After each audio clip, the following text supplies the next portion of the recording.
Feels like 2 months since we were last doing this. Why is that? Well, I was gone last week. That's why. I was. Time stops when Beth is gone. Welcome to the 17th segment, an official podcast of Good Morning BT. By the way, have we started? I think so. Here we are, know.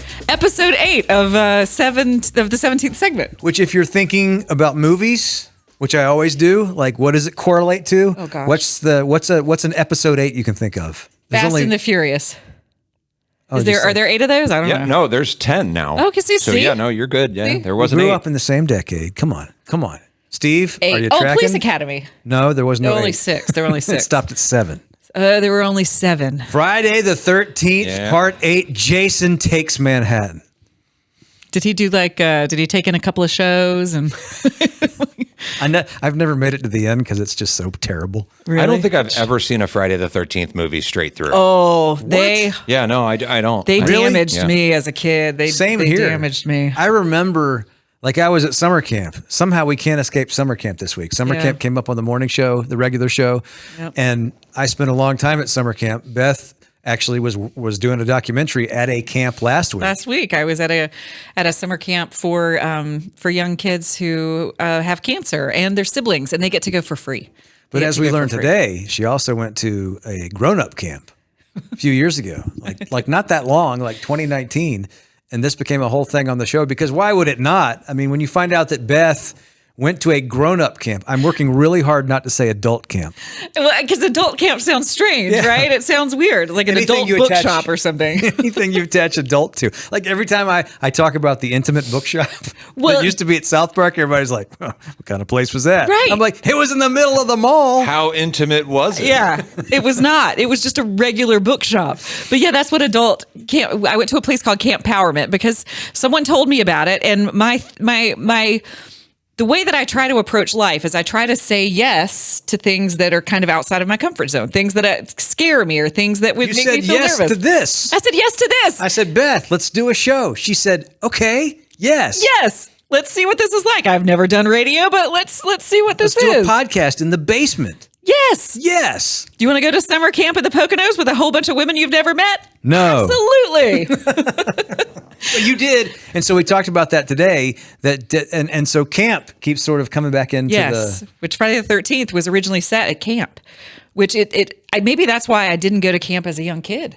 I think I was afraid that Jason and Mike Myers were going to come out of the lake. Well, see, I went to camp, and then I remember a kid at camp telling me about Friday the 13th. So I heard about all the different, they're like 12 of them now. But the very early ones were set in a camp. Halloween was too, right? Was Halloween Mike Myers? No. I thought. No, but Camp Crystal Lake was Friday the 13th. But didn't Mike Myers die? Myers. Die in a lake and like at camp? Didn't the kids at camp kill him? That's all Jason. Yes.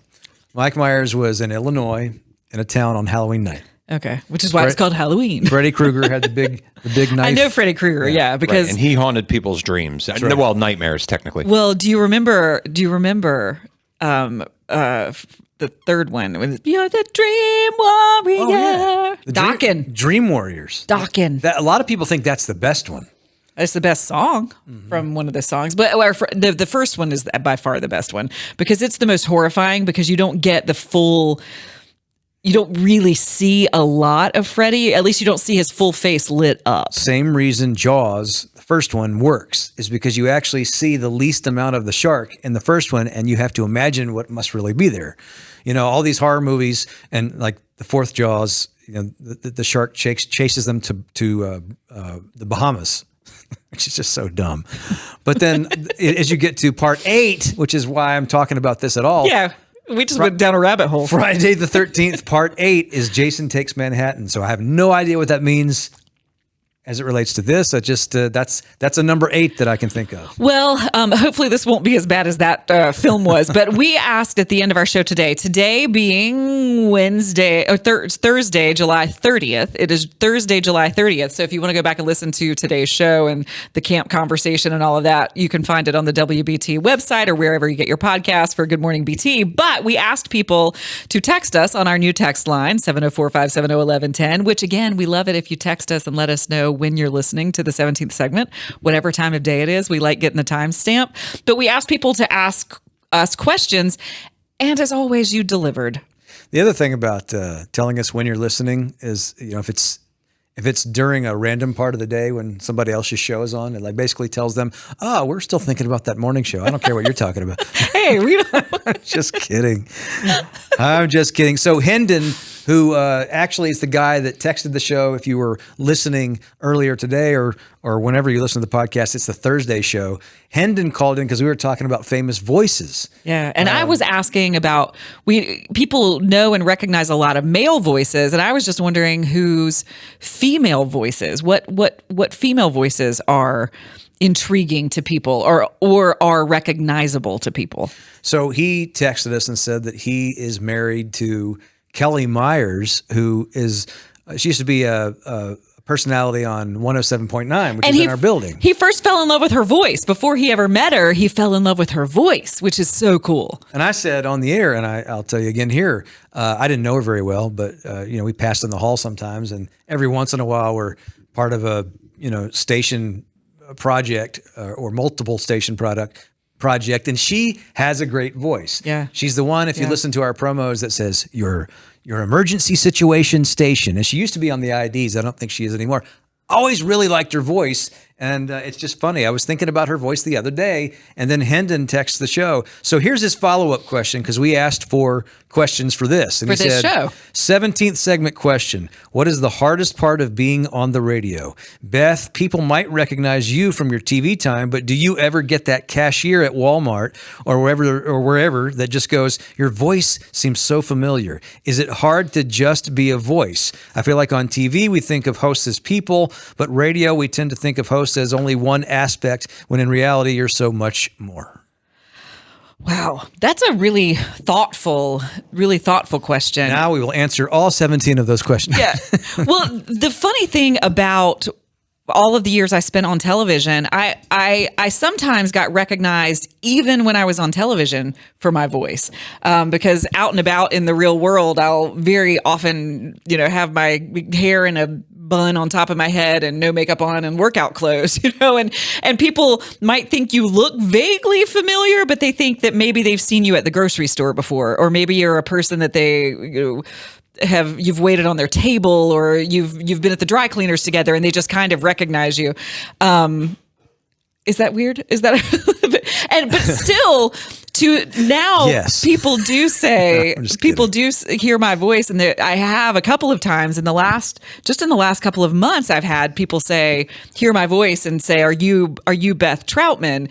And no, hold on. They say, are you that Beth Troutman? But I love that something like that they might recognize. I think there's something kind of intimate about, and I don't mean intimate like the intimate bookshop, but I mean intimate about recognizing someone by their voice. I think it's the thing that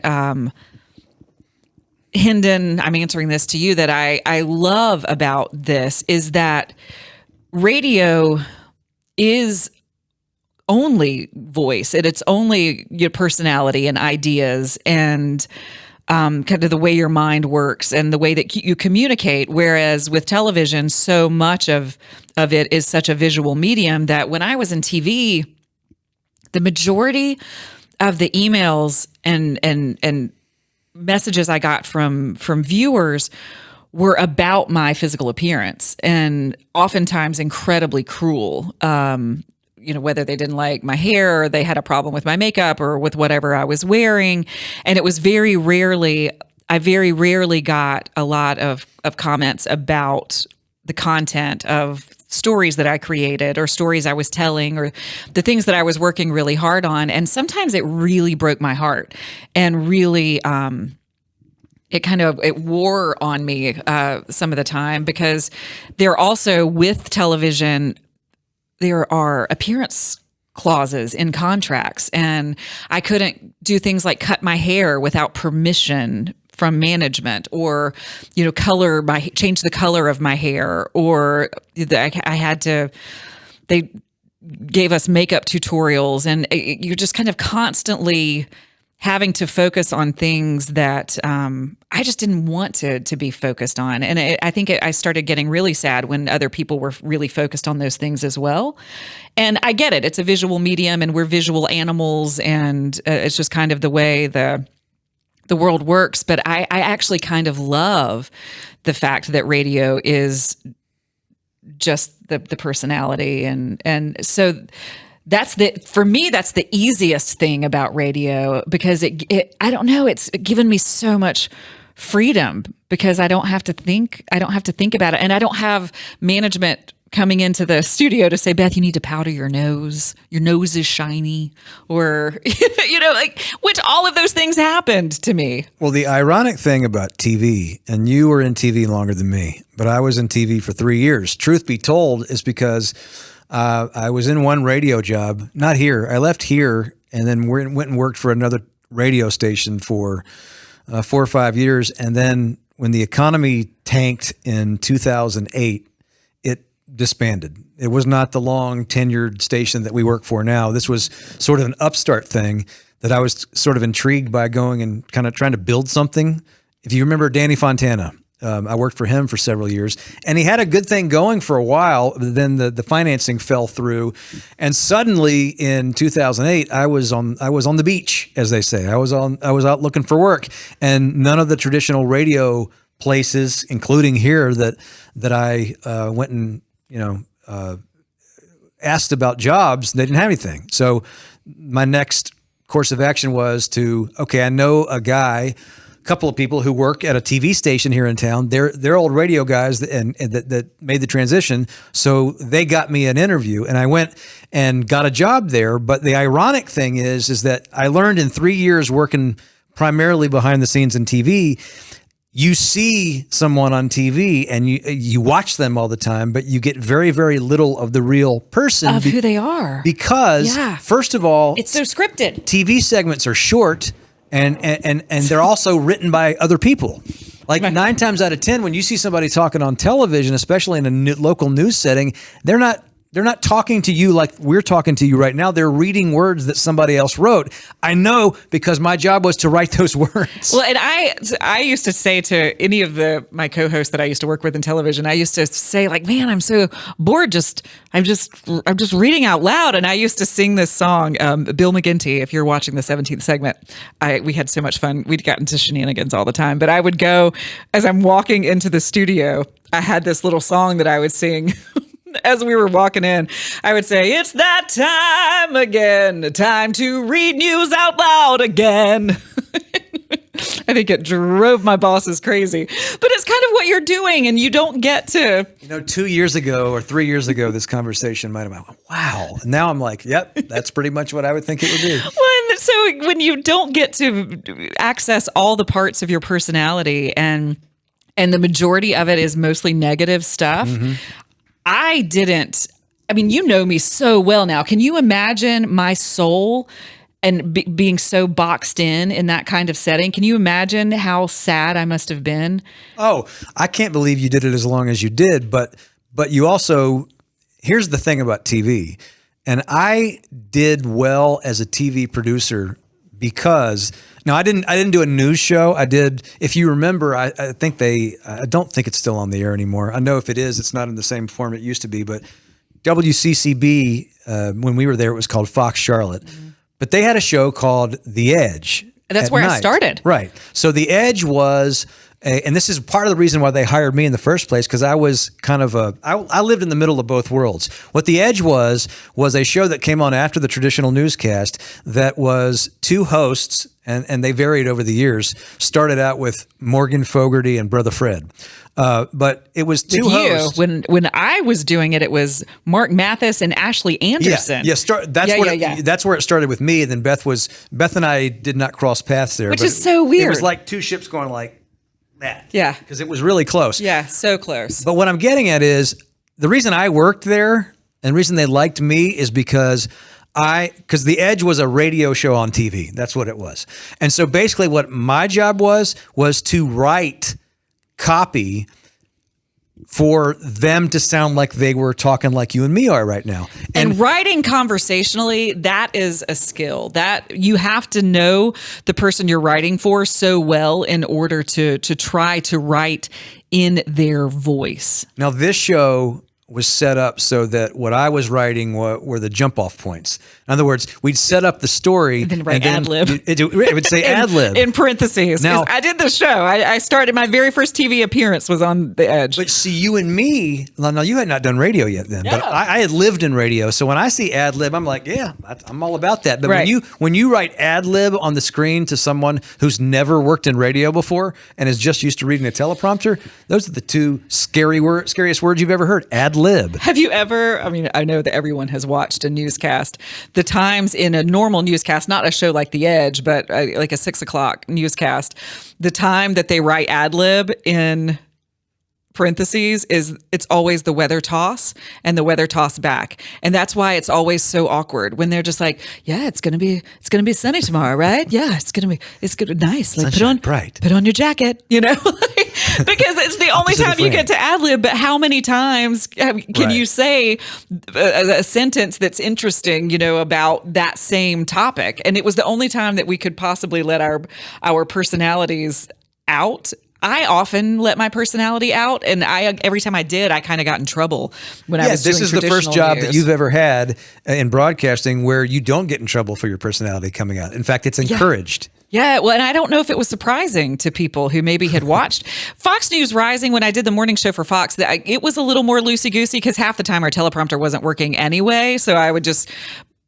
get to chat with guests and have conversations. And I got to be a little more myself in that realm, and then after that, everything got a little more scripted, and although I guess right this minute was all ad lib. Mm-hmm. It was ad libbing about videos. It was ad libbing about a specific topic. So back to the question about, well, no, I mean, did we go down a rabbit hole?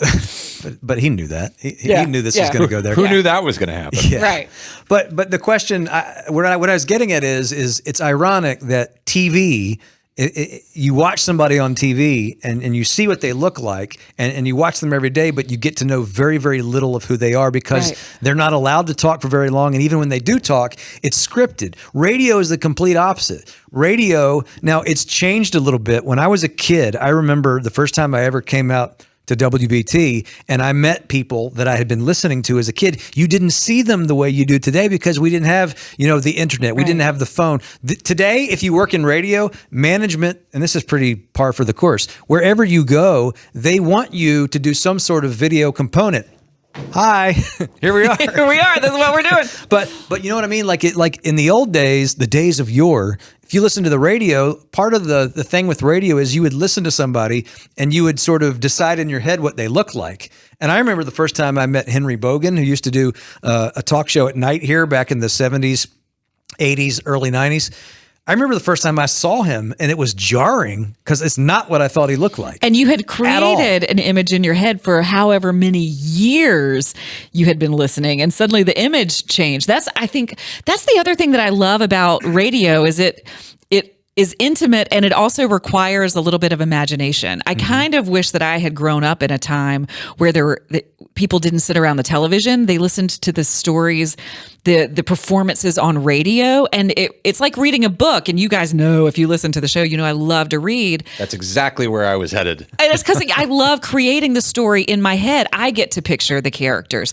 I get to picture the backdrop. I get to picture and it's mine, and it's only mine because no one else can see it. And I think that's what feels intimate about radio, and maybe why I love it more than television, even though I love creating things like documentaries and the visual imagery that goes along with that. But like I'm going to say this, and the beauty pageant part of television, it's just not appealing to me at all. And it probably is because of how I grew up and just kind of this constant, as a female, just this constant pressure of looking a certain way and adhering to a certain standard and being the right weight and the right size and the right clothes and the right makeup, the right hair. And all of that is just, it's so not important. It's just so not a focus. It's not anything I want to focus on. And again, I know that we live in a visual world and that people are visual, but it's not what matters. We live in a visual world,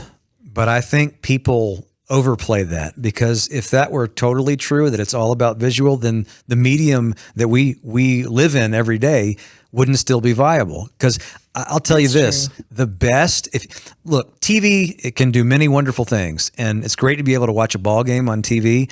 But if you take an iconic game that you can think of a sporting event that you watch, maybe it's the Carolina Ascent, I don't know. It should be. But think of a famous game, and then if you take the play-by-play that you would hear on TV while you're watching it versus what you hear on the radio, a radio play-by-play person has to paint the picture. They have to give you all the tools. And to me, it's night and day. It's not even close, the two mediums. And I'm not knocking TV, but I think people are you look at what's happening with podcasts. We're on one right now. Audio is not dead. Audio has just evolved. And the beautiful thing about audio is, much like reading a book, there's still that element of it where you get to sort of decide in your own head the way certain things are. Now, the person on the radio helps you paint that picture, and if they're good, they'll give you all the colors and the brushes, right?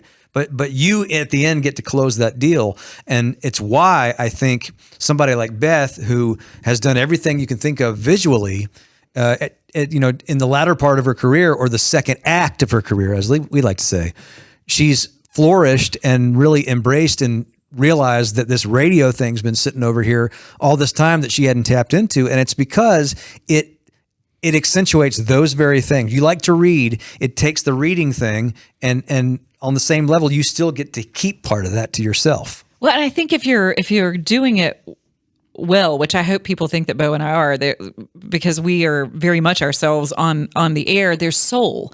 If you're doing it well, you're letting listeners be your friend. You're letting them in on your soul. You're letting them in on your life and your just your world, but then they get to interact with that world by what they create with their own imaginations. When we tell a story, they get to visualize that story instead of, and this is what I call this meat suit that I wear. That's like, my soul is buried in this meat suit. All of this stuff doesn't, none of this stuff really matters. It's the soul that really is the heart of what makes, I think, life so incredibly special, and what makes people connect.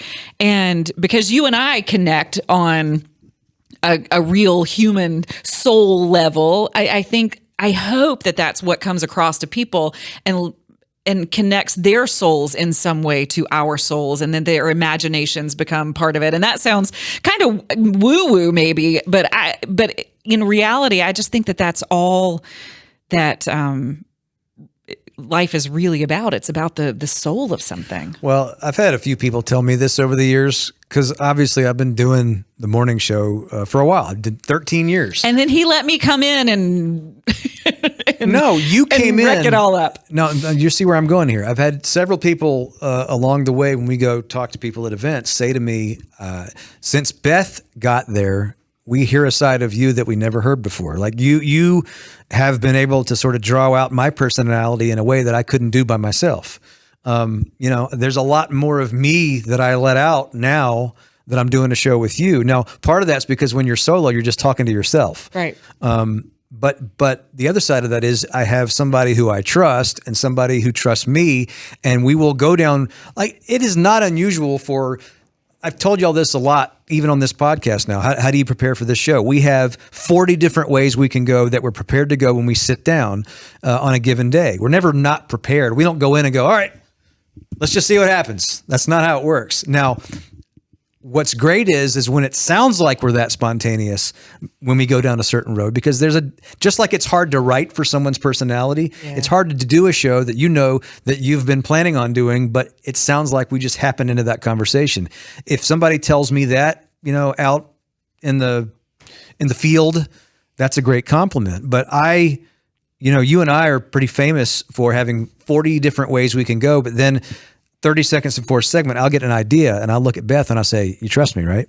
And you're like, "Yeah." And you don't know where we're going. It and we happened go. today. It did happen today. And it's my favorite. It's my favorite when he does that. It's my favorite thing to do. And some people hate that kind of thing. They want to be in control. What does that mean? It doesn't mean, hey, in a way it means, hey, come along this roller coaster ride. You don't know where it's going to land. What it really means is, Beth, I've got something that I got cooking up in my head. I know how this is going to go. Come along with me. And she says yes. And I know that I can bring her along and she will fill in the blanks. She'll play. You don't find that with a partner very easily. So that's the biggest compliment I could give to somebody. But the other compliment that I would throw your way by way of me is people saying, hey, you allow a bit of your personality to get out there now that wasn't part of the show before. It's because I don't trust people very easily. I don't. Like Steve knows sitting over there, when you go in that room in the morning, I have a way that I do things, and they've let me do it for a long time now. So I'm slow to bring more people into the mix. But if I bring you into the mix, it's because I trust you implicitly. And now we have that show where all of us trust each other. And I feel like sometimes on this podcast, we've gotten kind of Pollyanna about things. And people may say, does anything ever go wrong in that room? Oh, yeah. Yeah. I mean, there have been times when I don't want to throw a brick at a wall, but they know that too. We all sort of know where everybody's boundaries are. You know what I mean? Yeah. Well, for Bo, when he says he wants to throw a brick at a wall when things are going badly, it's never the relationships in the room. It's technology's not working the way it's supposed to. Something, he has an idea in his mind of how he wants music or a bumper or something to sound, and it gets garbled, or he presses the wrong button, or those are the things that he, really gets frustrated about. The times that I feel frustrated is when I think that I haven't painted an effective picture for somebody, when I haven't told the story well enough that I think someone's imagination can be sparked, or that someone's imagination might be interested. So it's the weird thing is that it's rarely that we're ever frustrated with one another. It's always that we're frustrated with ourselves or technology And the other really cool thing about it, and Steve can attest to this, most of the time, especially now because we've been doing this for so long, even when those things happen, it becomes a joke. It becomes an inside joke, and we laugh about it in the commercial breaks, or we make fun of each other about it. That like, it's kind of like what we were saying in the beach podcast when Bernie said, "Hey, what sound do you need?" And Jim was making fun of and was like, why don't you just use an expletive? And all of these things are inside jokes now, and we say them like, well, boy, you really biffed that one, didn't you, Beth? Like, you're an idiot. Or we make fun of how things are going and how we recover. And that's the other really fun thing about it, is we don't mind being the butt of the joke, any of us. So Hendon said in the original question, he's like, so when you go out and people recognize you hear your voice, do you like that? Does that bother you? No, I love that, because if people are listening and to closely enough that my voice is recognizable somewhere else, I think that's pretty amazing. I think I'd probably rather be recognized for my voice. And now I'm so far removed from day-to-day television, daily television, where you might see the news ads and me on TV every single day, that now if people recognize me by sight, it's still kind of that, why do I think I know you? And people will come up to me and say that. They'll say, why do I know you? Why do you look familiar? And I never say like, oh, well, but because that'd be so weird. And I'm like, I don't know.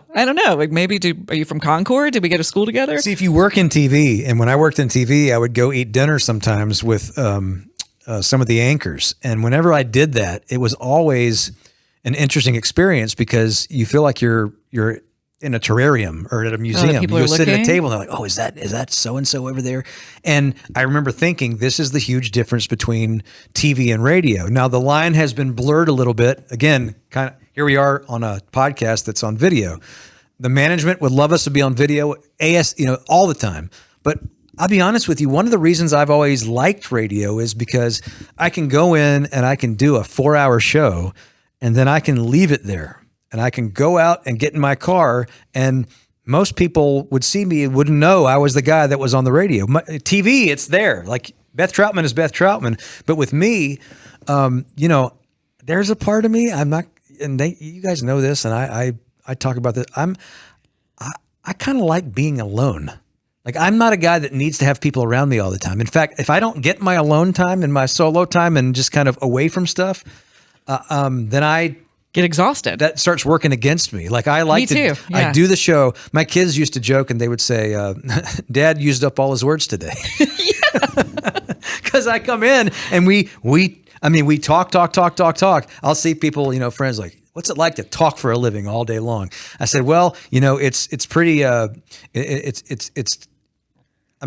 rapid fire for 4 hours, Yeah. but when that is over, I'm ready to listen for a while. Yeah. And especially by the time you get to Friday, like I'm a really good listener on Friday. Now I may fall asleep, but I'm a really good listener because I love to talk and I love to have our conversations, but I also really value turn the mic off, turn the camera off and go off and just live life. And that's why you guys make fun of me sometimes about how, I just sit in the car. I'm very content just hanging out with Bo.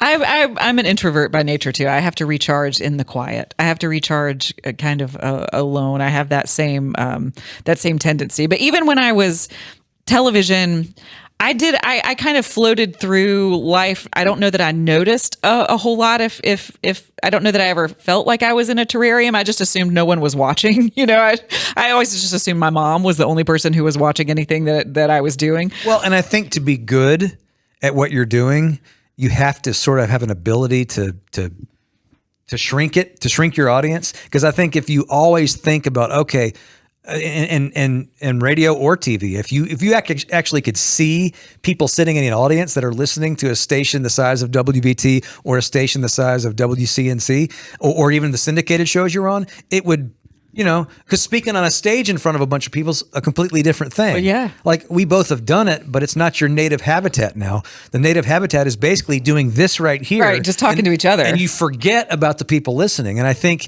you probably do yourself a more of a service to forget.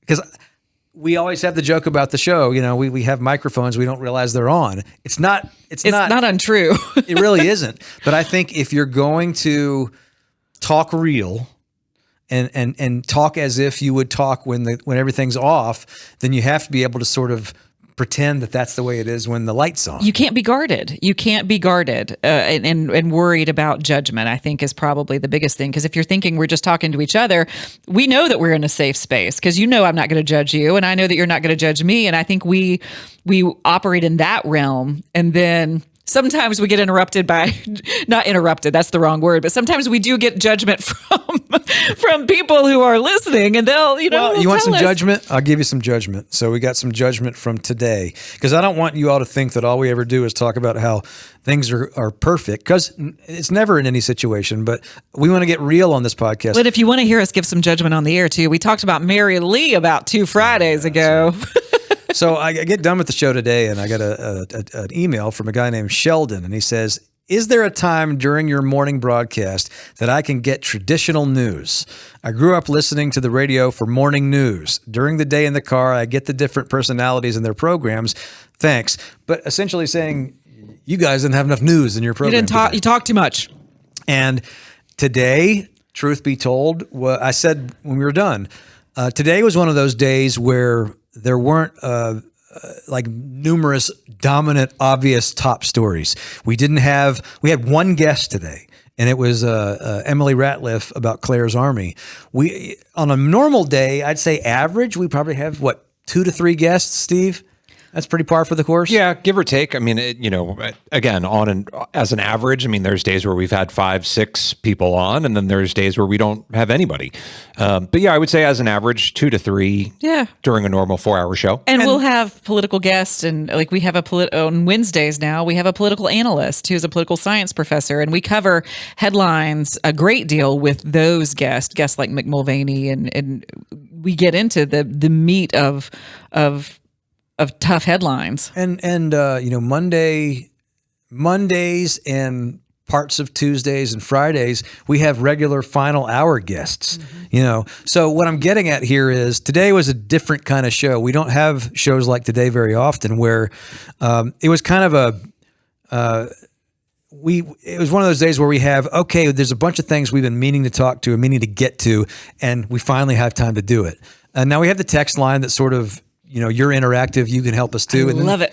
And then there are days where they have breaking news. A couple of days ago, Rory Cooper announced he was running for governor in the middle of the show. A couple of days ago, we had the shooting that had just happened the night before and was still developing in New York City. Right. The tsunami that we thought might be a thing, but ended up not being, thankfully, as big with the earthquake. That happened yesterday. Overnight. Yeah. There are days when we get in and the breaking news takes over the show when it needs to. But today, at the end of the show, after a very unusual day of sort of, we had the time to move around and get to some things that we've been putting off. I loved today's show. Well, I did too, but it goes to show you it's the kind of thing where I get an email like that and I'm thinking, well, yes, we do first of all, we do news every 30 minutes with Mark.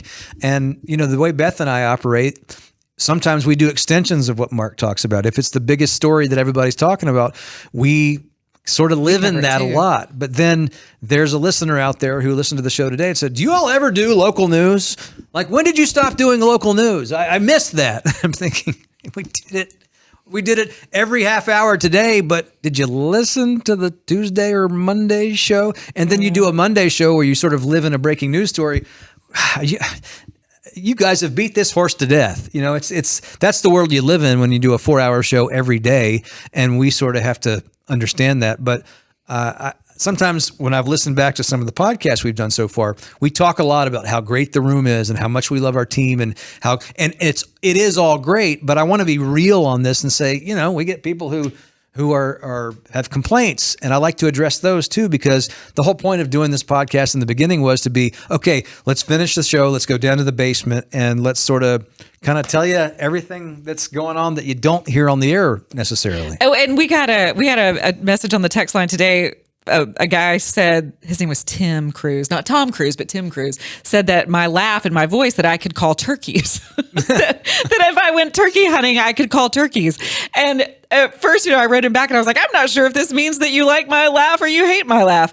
And I never read his response really back. And he wrote delightful multiple responses, and he wasn't being insulting at all. And he was like, I really think, he was like, you could make a lot of money. I like your laugh, but you could make a lot of money calling turkeys. and then offered to train me to call turkeys. He said, you could be a turkey guide.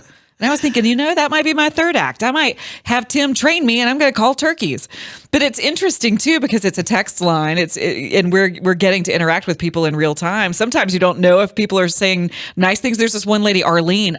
I love her. And she had emailed before, and now that she has the text line, she texts more. And sometimes she doesn't like how happy I am, or she doesn't like that I laugh, or she says that I interrupt you, Bo. But at the same time, she's delightful. I mean delightful in all of the best ways, and always interacts. And today sent me these funny thumbs up emojis because she and I were talking back and forth about sauerkraut. And I love it because it's genuine interaction. And I don't mind constructive criticism, and I don't mind at all the people who want to hear more or less. And I also love the lovely, sweet, kind messages. There's an old adage in this business, or really any kind of show business. It's great to be loved. It's okay to be hated. The thing you don't want to be is ignored or be considered indifferent to something. Right. You don't want to be boring. Like I'm fine that we know that the show that we do it's going to be some people's cup of tea, some not. And then some days versus other days. We got a note. We have a guy that texts, or no, it's an email, emails us. His name is Thomas. Every time that Pat McCrory's on the show, just about every time that Mick Mulvaney's on the show, there are a couple of sort of button issues for him that will always make him email the show. Yep. And when he emails the show, 99% of the time, it's a laundry list of things that we did wrong that segment. Mm-hmm. And, it's always like, and he always ends it saying, sorry, period. And then Thomas. He signs it. Yeah. Like, sorry, I've got to break the reality of the world to you. And we've been getting those for years. I mean, ever since I've been here. Yeah. And before that, because when I used to do the show with McCrory, we got it a lot too. But here's how I sort of, like, it's almost like he's sort of curmudgeonly about it, but he's our curmudgeon. And he's always listening. And so yesterday, he sent us a note about a bunch of things he didn't like about what we said and how we were wrong. And I sent him a note back and I just said, Thomas, thanks for always listening. Yes. and the spirit of what I was saying was, Thomas, as much as you seem to find fault with things that we do, you're always gosh there. Darn it, you're there every day. He's so loyal. And he is. And you know what? He sent us back a lovely message, the nicest note. And he said, actually, there are just a few things that you do that I don't like that I point out to you, but here are all the things I do. And I did not at all expect to get that from him. Well, and at first both thought he was being like sarcastic. I did. I read it to Beth and I said, do you think this is like sort of passive aggressive? Like, no. And so I said, well, you know what? I said, that was really cool. It was genuine. I didn't think that was a guy that we could ever, I didn't think it was a guy that really found much positive. Because look, we welcome, as Beth said, the good and the bad. But when you get the bad like 59 times, you start thinking, there must not be any good there. I'll just chalk that one up, the one that he's going to listen, but he's not going to enjoy what he's listening to. So I wonder why he keeps listening, but I guess there must be something there. And then you find out that it is. Yeah. So, this is good today because we've gotten into some of we got people out there that love to tell us what we're doing wrong. The best is when you can sort of get someone like that and then you see the crack one day. We're like, oh, there was actually something good that they like too. Because something's keeping them coming back. That's what I love because it's real. It's a 360-degree interaction because no human experience is all positive, all negative. Or at least you hope it's not all negative, but the human experience is complex. And the fact that we get to have these interactions with people and we get to see the complexity of personalities, they get to know the complexity of ours, and we get the good and the bad. Like Arlene, like Thomas, that will tell us like, man, y'all really missed the mark today. Or at the same time, oh man, you really had me laughing and I went into my day with a much better, feeling about how the day was going to be. And all of those things can coexist. And the fact that we are just being who we are and don't have, we're not being guarded about ourselves. We can have those kinds of relationships with our listeners, and now with the text line, and even better and more real time. It's great. It's such a gift because sometimes the not arguments, but the disagreements in life sometimes bring you closer together. And if you have any kind of real special relationship with anybody, you know that to be true. And I think it makes it even more special with our listeners if you have disagreements about things but you still find your way back to each other. It's like a marriage, it's like friendships, all of those things. You can have disagreements, but you find your way back to each other because it means something. I disagree. But you mean something, Bo. Hopefully this has meant something to you. What a random 17th segment today. But thank you. We were going to get to other questions that people asked, but we spent the entire time on Hendon. Hendon, we love you. And I had my phone up here just for Hendon. Yeah, see? I mean, this is authentic. We have our phone's right here. Yeah. So has anybody called and complained since we've been on? Nope. They're not listening yet. It's not been posted yet. Tell us when you're listening to the podcast. And we love you. We love hearing from you. And we love it when it's like random times of the day, like 3 a.m. It might be right now. This day seems so long. and drop a thumbs up and subscribe. And, you guys have to, we have to continue to add those. Show yourself. Where's your cute little face, Steve? Here I am. There he is. Here I be. All right, y'all. We'll be back for episode 9. We hope. Unless we get canceled. Listen to Good Morning BT with Bo Thompson and Beth Troutman live weekdays 6 to 10 on News Talk 1110 and 99.3 WBT. Plus, worldwide on the WBT mobile app.